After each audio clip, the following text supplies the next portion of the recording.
Thank you for listening to one of Analytics for Living's advanced Python sessions. Analytics for Living offers Python training and one-on-one coaching, one-on-one use case development, and one-on-one solutions to your analytics using Python.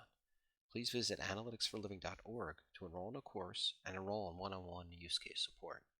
In this session, we'll be reviewing Numpy transpose, where you can transpose an array. Before we get started, welcome you to enroll in one of our courses.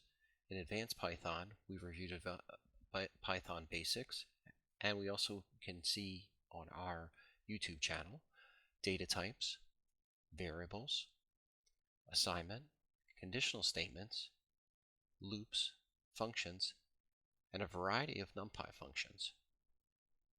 Including the NumPy functions, how to calculate and create a NumPy array, creating an array of zeros, creating an array of ones, creating an uninitialized array, generating a range of values, evenly spaced values using linspace, reshaping an array. In this example, we're going to be using a Numpy transpose, where we transpose an array. Numpy.transpose, the function is written, transpose an array. In this example, real-life example, is very common, where you need to transpose rows and columns in a dataset for analysis. The first step is to import NumPy as NP. NP short for NumPy. The dataset in this example, we'll keep it simple, is numpy.array, parentheses, square bracket, 1, 2, 3, commas between, so as they're integers, the end square bracket, begin square bracket, 4, 5, 6, and 2 square brackets, and then a parentheses. Transpose data equals NP transpose, which is the function, with the dataset. The dataset is defined by the parentheses you see above, the 1, 2, that begins with the end of the parentheses, with the data in the square bracket.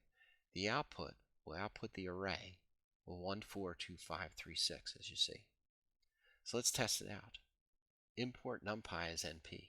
Dataset equals np.array. Again, we'll start with the parentheses, square brackets, 1, 2, 3, 4, 5, 6. Transpose the dataset, np.transpose dataset, and transpose dataset. Now let's run and see the example and the result. There you go. Array 1, 4, 2, 5, 3, 5, 3, 6. So the 1 and the 4, first columns, the 2 and the 5, and the 3 and the 6. It's that simple. Please also welcome you to enroll in one of our courses and or check out our YouTube channel where we have other sessions.